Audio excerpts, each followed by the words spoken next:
Hello, everyone. I know that I've already posted a video for the 8.3 day 2, where I've kind of explained the graphing a little bit. I started thinking that maybe just having the one example wasn't quite enough, so I'm really just going to go through that exact same process again that I showed you for that first graph. I'm just going to show you one more time. I'm actually going to show you on one of the homework problems, so if you watch this video, you kind of get a little bit of a freebie. Just because I know, especially if this is your distance day, I really want to make sure that you understand and you feel confident about it when you get back on Wednesday. So we're just going to go ahead and I wanted to do this very first one. We see we have a negative a value here, so I just wanted to make sure I kind of walk you through on how to calculate these correctly. But let's go ahead and start. We're going to graph this.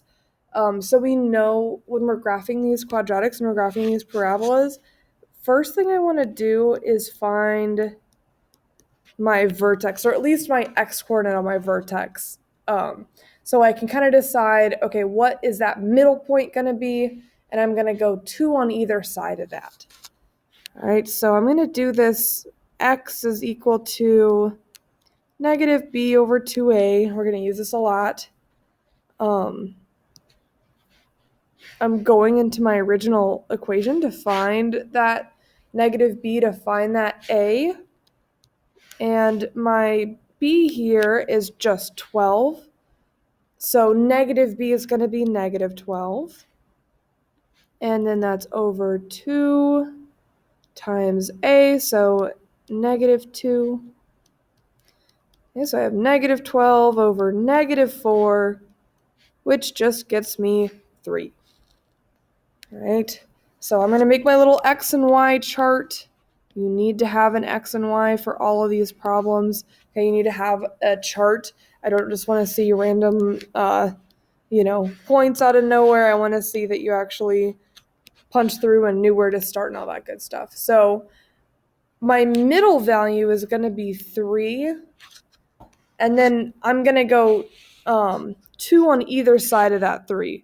So I'm going to say, okay, I'm going to go 4 and 5. I'm going to go 2 up from 3 and then 2 down. I'm going to go 2 and 1. All right? Because if I do that, I know that I can essentially reuse the 2 numbers from here. Okay, I talked about that a little bit last time. So this time I'm just going to do that. I'm going to find these 3 values. I'm going to repeat whatever I get for 4 here for 2. I'm going to repeat whatever I get for 5 here for 1. If that step is confusing, you can just do the math for 3 and 1. I think for a lot of people it kind of helps this process not quite be so tedious that it takes quite so long to, do all the math for all of these. All right. I know there's not a ton of room on here. I'm going to find a place to do this math. So let's start over here. I'm going to start with 5. Okay. So I'm trying to find the y. I've got negative 2 times x squared, so 5 squared plus 2 times 5, and I forgot what my c was. Negative 17. I'm going to make these kind of skinnier.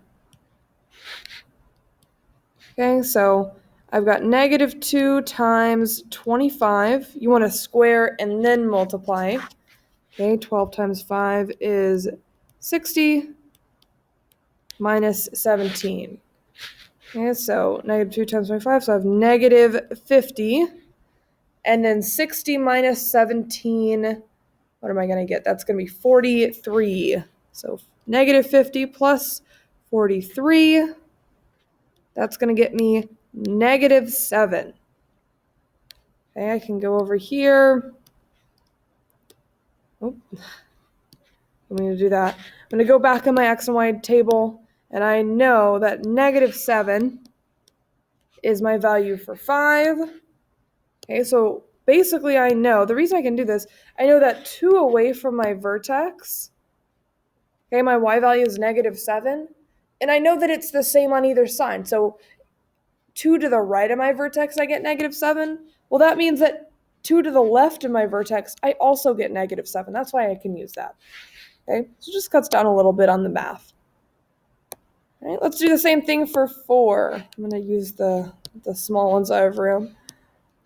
Okay, same equation. I'm figuring, okay, negative 2 times 4 squared plus 12 times 4 minus 17. Okay, so negative 2 times 16, 12 times 4, I get 48, minus 17. Okay, so negative 32. 48 minus 17, I get 31. So negative 32 plus 31, I get negative 1. Okay, so I'm going to go back to my little chart. I know that for 4, I get negative 1. And again, I know this is 1 to the right of my vertex, so 1 to the left of my vertex. I also get negative 1. So really all I have to do now at this point is just find my vertex, okay, which I already know is 3. Right, so negative 2 times 3 squared plus 12 times 3 minus 17. Always be careful. This is why I did this problem, not just because it's the first one, but I like having that negative a because I think it trips some people up a little bit. Having to deal with these different negative signs, all that good stuff. Just make sure you are being careful with your negative signs, okay? You've got this 3 squared, so don't multiply the 2 and the negative 3 and then square it. Just make sure you're following all your exponent rules and everything as you're doing this.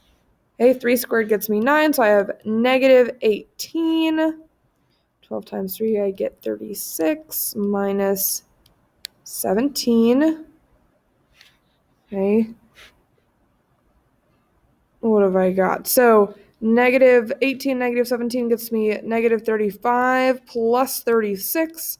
That gets me positive 1. Took me a second. I thought it was negative 1 for a second. I thought that didn't make sense. No, positive 1. All right, so there's my last value. I'm going to zoom out here a little bit. And we're going to put these on our graph. If you want to print out that worksheet, that's fine. Otherwise, just use the graph paper.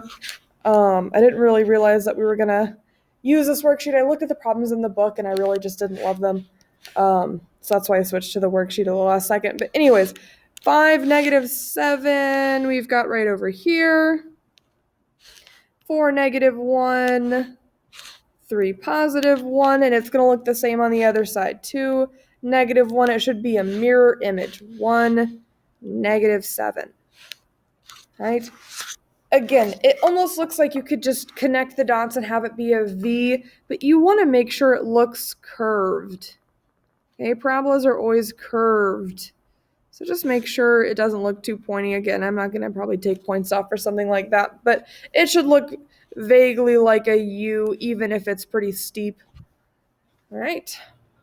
I know that mine isn't the most beautiful. Again, I won't take points off for that. Just try and make it as neat as you can. You've got 5 more problems to do. I know these are a little bit time consuming, right? But you only have 5 more to do after this one, and you should be good to go. And we'll start on some min and max stuff tomorrow, as well as word problems. All right, I'll see you guys later.